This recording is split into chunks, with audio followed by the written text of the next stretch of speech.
So, ito na po yung manual kung paano nyo po gagamitin yung DM Bylon gas deck oven.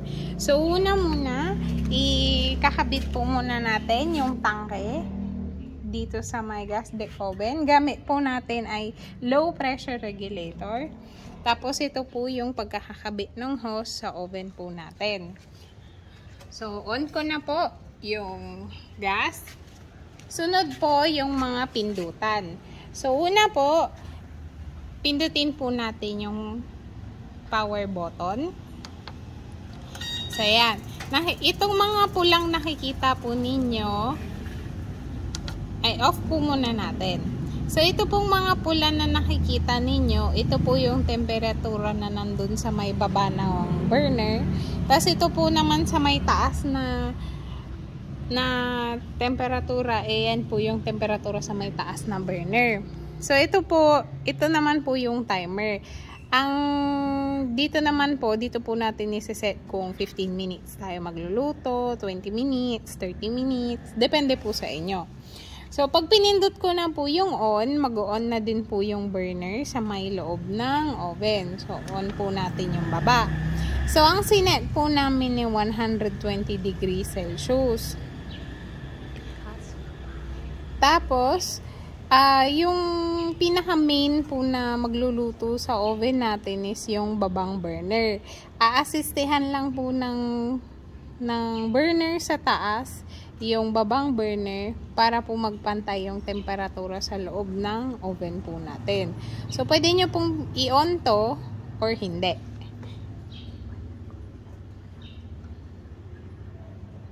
Tapos, ito po, mag-set po tayo. For example, 130. Tapos, dito naman po sa taas, kung gagamitin to, pwede po natin i-on. Tapos, pwede pong i-set natin sa 140. Lagi pong mas mataas ng 10 degrees yung taas na burner kaysa sa babang burner. Tapos po, pwede po natin pindutin yung ilaw. Pwede nyo din pong i-off. So, pipindutin ko yung off. Ayan. That's on.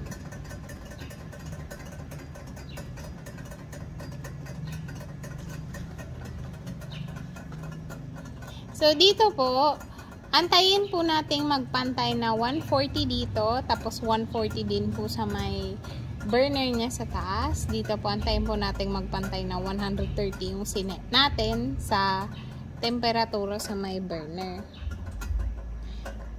Tapos, pagka nagpantay na po sila na 130, tapos ito 140, automatic po na mamamatay yung burner sa loob.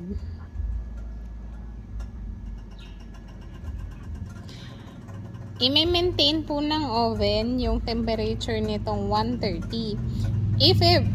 Pag bumaba po yung temperatura, automatic naman pong mag-open yung burner nitong oven. Maririnig niya naman po siyang nag-open dahil may beeping sound or may alarm pong tutunog yung oven.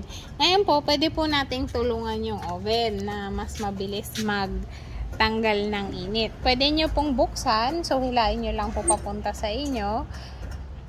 Ito po yung parang babuksan yung exhaust po sa taas ng oven. Yang bilog po. Pwede nyo din pong i-close. Papatulak palayo sa inyo yung exhaust. So, ayan po. Nagpantay na po yung temperatura. Tapos, pag nagpantay na po yung temperatura, pwede na po nating iset yung timer. Kung gaano po kayo katagal magluluto. For example, 5 minutes. Start na po natin. Yan.